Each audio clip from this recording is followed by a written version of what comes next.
नमस्कार, बड़ी खबर तेज नजर के साथ मैं हूं आपके साथ आशुतोष चतुर्वेदी। हमारे इस खास बुलेटिन में आप देखेंगे बिना ब्रेक के दिन भर की सभी बड़ी खबरें जो हम पेश करेंगे पूरे विश्लेषण के साथ। तो चलिए शुरू करते हैं तेज रफ्तार खबरों का तूफानी सफर। प्रधानमंत्री नरेंद्र मोदी आज 3 देशों की 8 दिवसीय यात्रा पर रवाना हुए। पीएम मोदी का ये दौरा 16 अप्रैल तक चलेगा।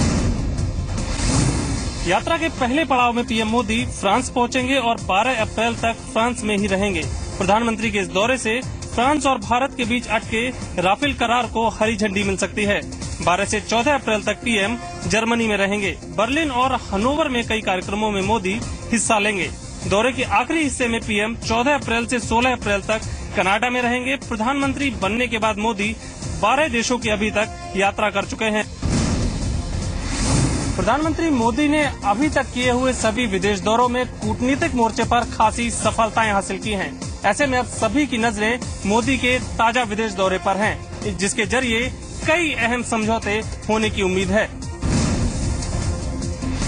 केंद्रीय कृषि राज्य मंत्री संजीव बालियान कल से यूपी के दौरे पर जा रहे हैं। संजीव बालियान का ये दौरा यूपी में करीब 11 दिनों तक चलेगा। संजीव बालियान के मुताबिक यूपी सरकार किसानों के नुकसान का सही आकलन नहीं कर पा रही है। अपने इस दौरे में वो यही देखने का प्रयास करेंगे। प्रधानमंत्री नरेंद्र मोदी के आदेश पर उनका ये दौरा यूपी में चलने जा रहा है। उनका मानना है कि जिस तरीके से यूपी सरकार ने 744 करोड़ रुपए की मांग की थी, ये मांग काफी कम है। क्योंकि रिपोर्ट प्रदेश सरकार को देनी है, इसलिए कहीं न कहीं समस्या प्रदेश सरकार की तरफ से है। प्रदेश सरकार को अपने सिस्टम को सुधारना पड़ेगा। पटवारी और जो रिवेन्यू महकमा है वो लगातार उस तरह से रिपोर्ट्स बना रहा है बैठकर, वो ग्राउंड पे जाकर रिपोर्ट नहीं बना रहा। सरकार को चुस्ती दिखानी पड़ेगी। उत्तर प्रदेश सरकार को केंद्र मदद के लिए पूरी तरह तैयार है। केंद्रीय कृषि राज्य मंत्री संजीव बालियान का कहना है कि किसान खुदकुशी कर रहा है। ये देश के लिए बहुत दुख की घड़ी है। देश के गन्ना किसानों की मेहनत का बकाया अब 19,000 करोड़ के आंकड़े को पार कर चुका है। भुखमरी की कगार पर जी रहे किसानों के इतने बड़ा बकाया होने पर केंद्र सरकार ने चिंता जताते हुए 2 अहम बैठकें बुलाई हैं।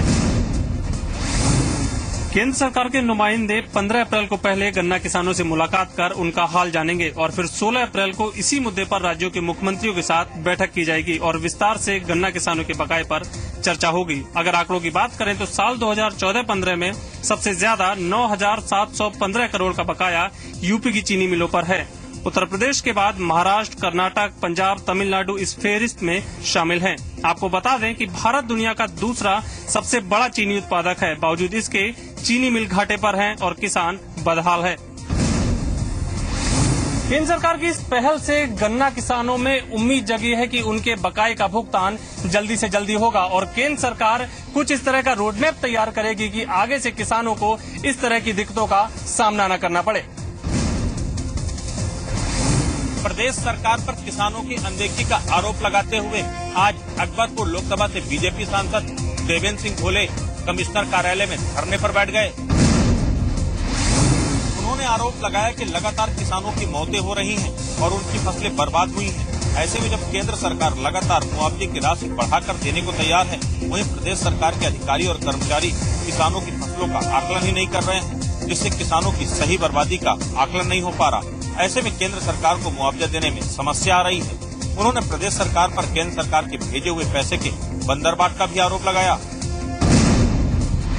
भारत सरकार ने किसानों को निर्धारित मूल्य जोड़ा किया है, जो किसानों की फसल के नुकसान के 33% से भी अधिक पर नुकसान देने की बात कही है, उसे दैवीय आपदा घोषित किया जाए।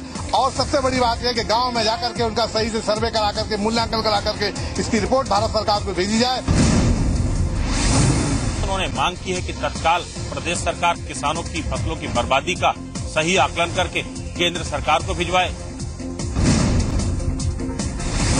यूपी पीसीएस पेपर लीक मामले में प्रतियोगी छात्रों को इलाहाबाद हाईकोर्ट से एक बड़ा झटका मिला है। इलाहाबाद हाईकोर्ट ने प्रतियोगी छात्रों की तरफ से दायर जनहित याचिका को खारिज कर दिया है। गौरतलब है कि प्रतियोगी छात्रों की तरफ से यह याचिका इलाहाबाद हाईकोर्ट में दायर की गई थी, जिसमें पूरी परीक्षा रद्द करने और साथ ही साथ आयोग की सीबीआई जांच कराने की मांग की गई थी। याचिका खारिज होने के बाद भी छात्रों ने अपना संघर्ष नहीं छोड़ा है। छात्रों के पक्ष में अब भाजपा के पूर्व मंत्री नरेंद्र सिंह गौर धरने पर बैठ गए हैं, तो साथ ही साथ छात्रों ने उत्तर प्रदेश के गवर्नर से भी मुलाकात की है और उनको भरोसा है कि राजनीतिक दबाव के जरिए भी उनकी बात सुनी जाएगी।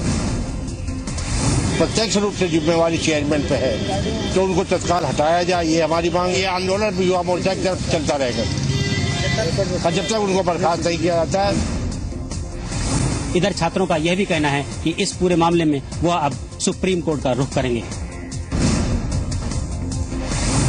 उत्तर प्रदेश के 91,000 शिक्षा मित्रों के लिए खुशी की बड़ी खबर है। उत्तर प्रदेश सरकार 30 अप्रैल तक सभी शिक्षा मित्रों को सहायक अध्यापक के पद पर नियुक्त कर देगी।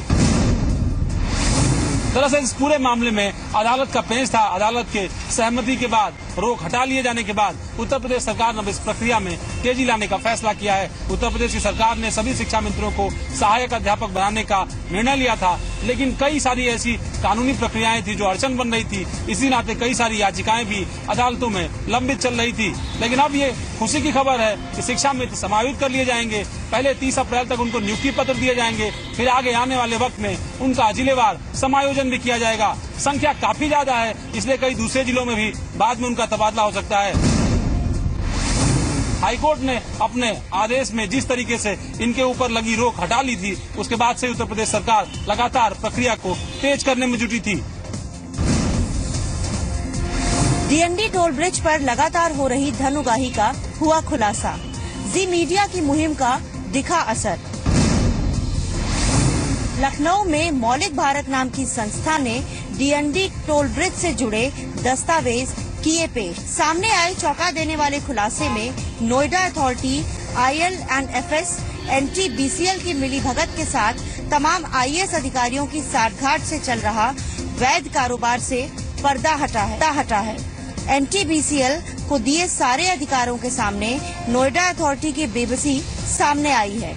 तय शर्तों के मुताबिक निर्माण लागत का 1000 गुना वसूलने के बाद भी ये टोल खत्म होता नहीं दिख रहा है। ऐसे में मौलिक भारत संस्था ने इस पूरे मामले की जांच SIT से कराकर तुरंत टोल ब्रिज को मुफ्त करने की मांग की है। डीएनडी को टोल मुक्त कराने की मांग को लेकर बीजेपी द्वारा 8 अप्रैल को डीएनडी पर किए गए प्रदर्शन के बाद नोएडा से बीजेपी विधायक और 11 नामदर्ज नेताओं के खिलाफ मुकदमा दर्ज कर लिया गया है। आपको बता दें कि 8 अप्रैल को डीएनडी पर बीजेपी द्वारा प्रदर्शन किया गया था और जिसमें सैकड़ों की संख्या में बीजेपी कार्यकर्ताओं ने 1 घंटे तक टोल को फ्री रखा। इसी पर थाना सेक्टर 20 में नोएडा से बीजेपी विधायक विमला बाथम, बीजेपी के जिलाध्यक्ष सांसद प्रतिनिधि संजय बाली के साथ करीब 11 ज्ञात नेता और 300 अज्ञात नेताओं के खिलाफ पुलिस ने मुकदमा दर्ज कर लिया है। वहीं बीजेपी विधायक का कहना है कि ये राजनीति के तहत बीजेपी के प्रदर्शन को रोकने की कोशिश है। सरकार को इसमें हस्तक्षेप करके और इन लोगों को पे दबाव बनाना चाहिए डीएनडी वालों पर कि तो अपना बोरिया बिस्तर बांधे, और दूसरी बात ये कि कंप्लेंट जो करा इसी हरकत दोबारा ना करें। आने वाली 14 तारीख को दोबारा से बीजेपी ने डीएनडी टोल पर प्रदर्शन करने का ऐलान कर दिया है। पुरानी कई सेवाओं को बंद करने के बाद अब डाक विभाग भी स्मार्ट बनने जा रहा है। डाक विभाग अब आने वाले समय में उपभोक्ताओं के लिए बेहतर सुविधाएं और तकनीक के साथ बढ़ते हुए नजर आएगा। इसी कड़ी में डाक विभाग अपने खाता धारकों के लिए एटीएम सेवा शुरू करने जा रहा है, ताकि बैंकों की तरह डाक विभाग के खाता धारक भी एटीएम सुविधा का लाभ उठा सकें। ताजनगरी आगरा में भारतीय डाक विभाग अपने खाता धारकों के लिए 3 एटीएम लगाने जा रहा है। ये ATM Sanjay place, Agra fort और प्रतापपुरा में लगाए जा रहे हैं। इसके लिए रूम तैयार हो चुके हैं और एटीएम भी इंस्टॉल कर दिए गए हैं। जल्द ही एटीएम खाता धारकों के लिए काम करना शुरू कर देंगे। पूरे देश में जो डाकघर हैं वो IT मॉडर्नाइजेशन एक प्रोजेक्ट है हमारा, उसके बेसिस पे सारे डाकघरों को कोर बैंकिंग सॉल्यूशन किया जा रहा है। अब इसके बाद उपभोक्ताओं की नजर में डाक विभाग की छवि तो सुधरेगी, साथ ही साथ डाक विभाग अब तकनीक के साथ भी आम आदमी से कदम ताल करता नजर आएगा। सत्ता पक्ष के दबाव में आकर ठेकों के नियम कानूनों को ताक में रखने के आरोप से तिलमिलाए नगर आयुक्त ने की मीडिया से बदसलूकी।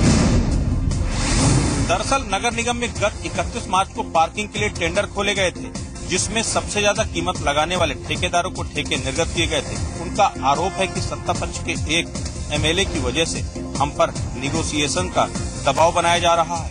जब इन अनियमितता के आरोपों के संबंध में जानकारी के लिए ई संगम की टीम नगर आयुक्त उमेश प्रताप सिंह के पास गई, तब उन्होंने दबंगई दिखाते हुए उनके साथ बदसलूकी की। यहाँ पर अधिकारी मोनोपोली उनकी, जैसा चाहते उसको टेंडर ठेकेदार कमजोर को जॉब लेते हैं, कहीं कुछ कर देते हैं, इस प्रकार हैरेसमेंट करते हैं। नियमानुसार जो नगर निगम में नियम अनुसार हम लोग का टेंडर होना चाहिए था, मगर सत्ता के दबाव में नेगोशिएशन के लिए बोल दिया गया, जो सर्वदा अनुचित है। दरअसल जब ई संगम की टीम ने नगर आयुक्त से पूछा कि आखिर टेंडर प्रक्रिया पूरी होने के बाद निगोसिएशंस के मायने क्या हैं, इस पर नगर आयुक्त ने अपना आपा खो दिया। इलाहाबाद शहर से गुजरकर वाराणसी जाने वाली इलाहाबाद वाराणसी रेलवे ट्रैक पर एक बड़ा खतरा पैदा हो सकता है। शहर के कई मोहल्लों से गुजरने वाली इस रेलवे ट्रैक के ठीक नीचे कई जगह सुरंगें बन गई हैं। पालतू और जंगली जानवरों द्वारा बनाई गई इन सुरंगों से आसपास की रेलवे ट्रैक के तिरछे होने का खतरा पैदा हो गया है। स्थानीय नागरिकों का कहना है कि उन्होंने इस मामले में कई बार रेलवे प्रशासन और जिला प्रशासन से शिकायत की, लेकिन बावजूद इसके उन्होंने कोई एक्शन नहीं लिया है। इधर रेलवे से जुड़े अधिकारियों का कहना है कि इस पूरे मामले में यह देखा जाएगा कि इन सुरंगों की वजह से किस हद तक रेलवे ट्रैक डिस्टर्ब हो सकती है, उनका नुकसान पहुंच सकता है, और उसी के आधार पर इनकी भराई भी की जाएगी।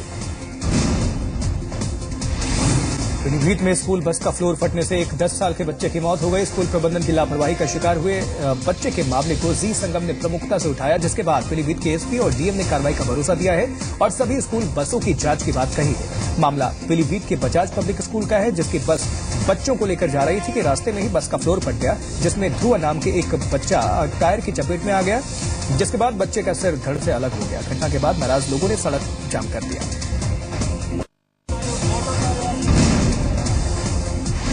सत्यम घोटाले में सीबीआई की स्पेशल कोर्ट ने बी रामलिंग राजू को दोषी ठहराया है। कोर्ट ने रामलिंग राजू को 7 साल की सजा सुनाई है, साथ ही 5 करोड़ रुपए का जुर्माना लगाया है। सीबीआई कोर्ट ने इस मामले में दूसरे 9 लोगों को दोषी करार दिया है। कोर्ट ने रामलिंग राजू को आपराधिक साजिश और धोखाधड़ी का दोषी पाया है। इस तरह कोर्ट ने इस मामले में सभी 10 आरोपियों को दोषी करार दिया है। दूसरे 9 दोषियों को इस मामले में 7-7 साल कैद की सजा सुनाई गई है। देश की सबसे बड़ी लेखा धोखाधड़ी का मामला जनवरी 2009 में प्रकाश में आया था। सत्यम घोटाले में कंपनी के फाउंडर बी रामलिंग राजू ने अपनी कंपनी के खातों में सालों तक हेराफेरी की और कंपनी को करोड़ों के मुनाफे में दिखाया। मसूरी के एलवीएस एकेडमी में फर्जी आईएएस ट्रेनिंग मामले में आज उस वक्त नया मोड़ आ गया, जब आरोपी रूबी चौधरी को मेरठ के बाद नैनीताल से देहरादून लाया गया।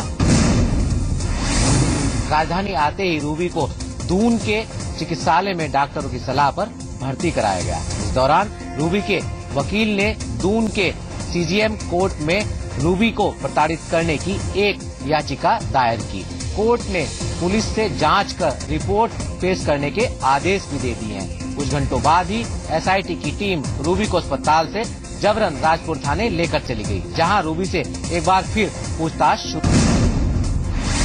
सुबह 8 बजे जब मैं गया तो इसकी इतनी भयंकर तबीयत खराब थी कि वहाँ ना एसआईटी थी, ना एसआईटी का कोई अफसर था, कोई मतलब वहाँ पे उस थाने के अंदर सिर्फ 2 सिपाही के अलावा और कोई नहीं था। अब मुझे अंदेशा है कि कल 2.5 घंटे में कहीं ना कहीं इसके साथ मार पिटाई, इसका शोषण हुआ है बंद कमरे के अंदर।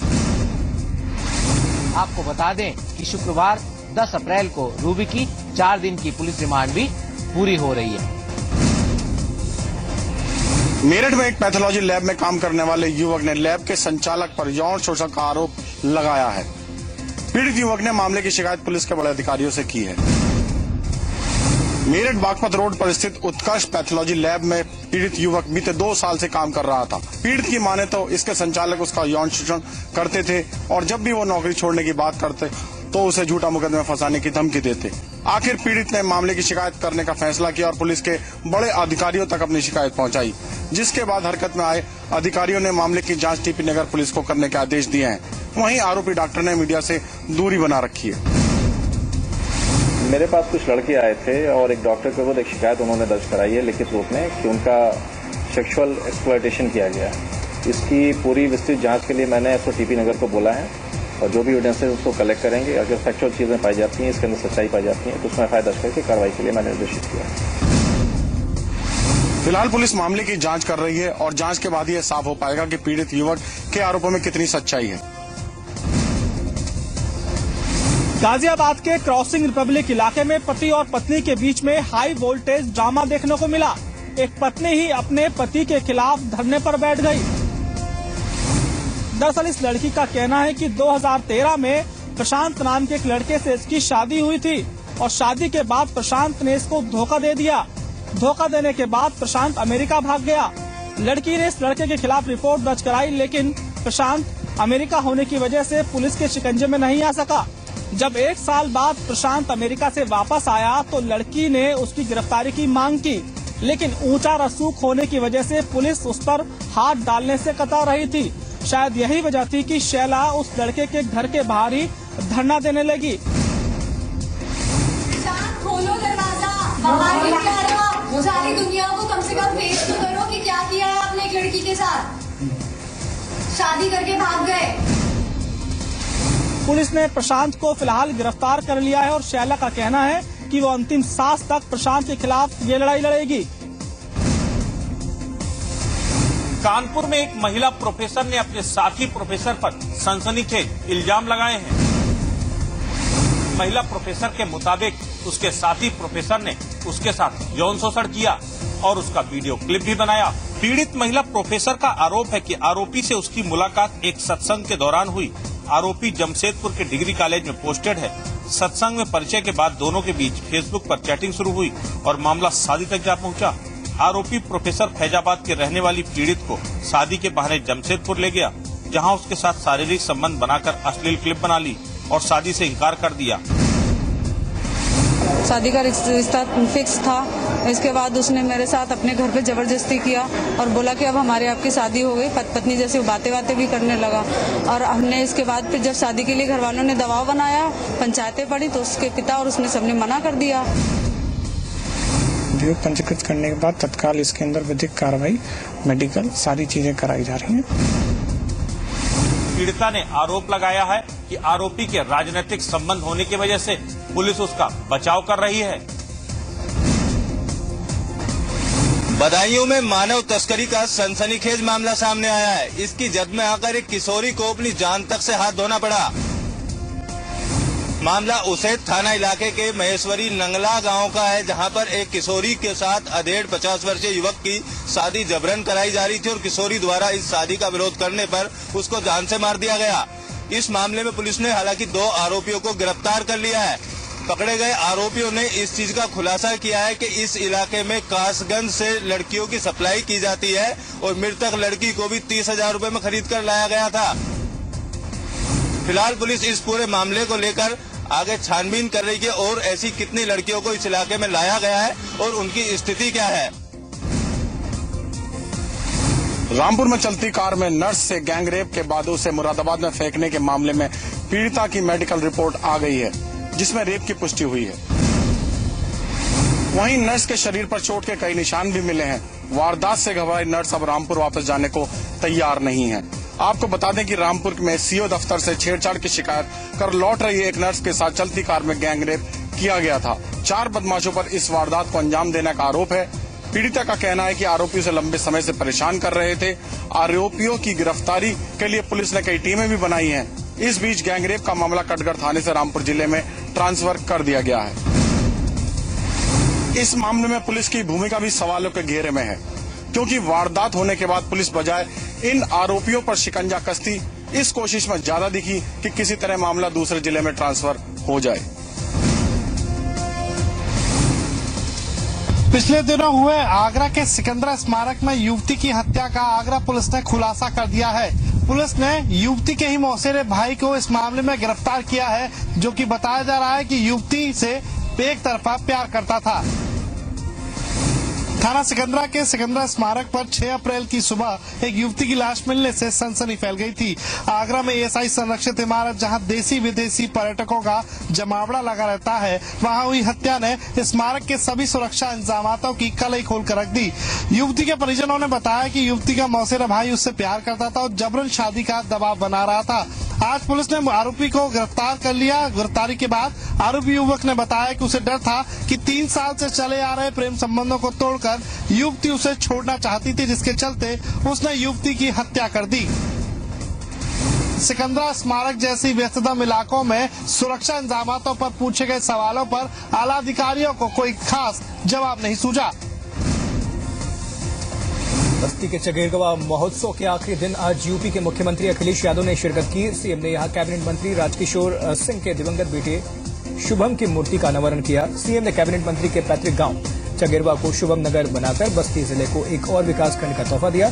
मुख्यमंत्री ने 20 करोड़ की लागत से यहां 54 परियोजनाओं का लोकार्पण किया। अखिलेश यादव ने हरैया के लोगों को 100 बेड वाले महिला अस्पताल का तोहफा भी दिया। इसके साथ ही बुनकरों को 18 घंटे बिजली, 60 लोगों को मकान दिए।